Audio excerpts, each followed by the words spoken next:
Welcome back. You're still with us on Startup Street. Multi-stage global VC firm Lightspeed is hosting its third edition of its two-day Portfolio Investor Day Liftoff in Mumbai. The event enables investors from over 100 global marquee funds to interact with leading Lightspeed India and Southeast Asia-backed startup founders. My colleague Shruti Mishra caught up with Anuj Bhargava, the managing director and head of corporate development at Lightspeed, on the sidelines of the event. Take a look at that conversation. Anuj, many thanks for joining us on Startup Street today. And, we exactly met a year back at the second edition of Liftoff, and this is the third edition. So tell us, how is this bigger, better, and what is the kind of impact you hope to make? Thank you, Shruti, once again for having me here, and it's great to see you again. You're right. I mean, this is the third time we're doing, Liftoff, which, is our marquee event. It brings together the best and brightest founders from our portfolio together with a wide variety of global funds. And I can't remember the numbers last year, but this year we've got 45 companies meeting, I think 120 investment funds across, stages. This year we've also called, a lot of pre-IPO funds and family offices as our companies have sort of, matured and grown. And you mentioned global investors are coming in. I want to talk about the funding picture, both domestic and globally for the Indian startup ecosystem. What are your general views on this? And also in this process, what role do events like Liftoff play? Good, that's a great question. So look, I think, to answer your first question on the funding, look, I think, the Indian early stage venture ecosystem is extremely robust. We've obviously not seen the levels of activity that we saw in 2020 or 21. Yes. But I'd say there's a very healthy level of deal making going on currently. To give you an example, we at Lightspeed, I think, wrote about 15 or 18, new checks last year. And in addition to that, we wrote about 12 follow-on checks into our companies, which I think has remained sort of fairly consistent throughout.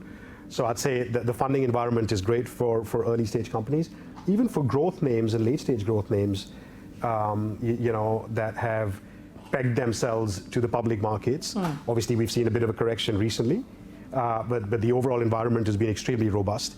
And of course, markets go, in cycles, and we're seeing, valuations come off. Yes. But we're extremely positive on the overall outlook, both on the public side and the private side, for new age companies in 2025. Okay, let me now shift focus to the IPO market in India that saw a surge last year. Even in 2025, we've got a beeline of startups that are going to hit the bourses. What factors, Anuj, are driving interest in public market listings? Look, I think, the market in general is very hungry for new age companies. Let me give you an interesting stat. In India, new age technology companies form about 3% of the overall market capitalization. In the US, that number is 30. Yes. So there's a tremendous amount of scope for new companies to list. And, as long as they have the right equity story, they have a large market, they have market leadership, and they have sustainable unit economics, we'll continue to see a wave of listings from internet companies, even in 2025. All right. Let me talk about some of the emerging sectors, according to you, that are going to be of interest, and your top bets, the hot sectors for India and Southeast Asia. Look, I mean, we've stayed, very fundamentals focused and first principles across, and, we're largely, I'd say, sector agnostic. So we continue to back the best companies in India and Southeast Asia in consumer, in enterprise, in fintech. We've obviously, have taken, a very strong view on quick commerce as well with our, investment in Dizepto, which we're very excited about. We also backed PhysicsWallah last year, which is again, a company that hopefully will IPO this year. Yes. So you can see the spread of sectors throughout. In terms of some of the new emerging sectors, of course, look, we've, as a global fund, taken a very positive view on AI.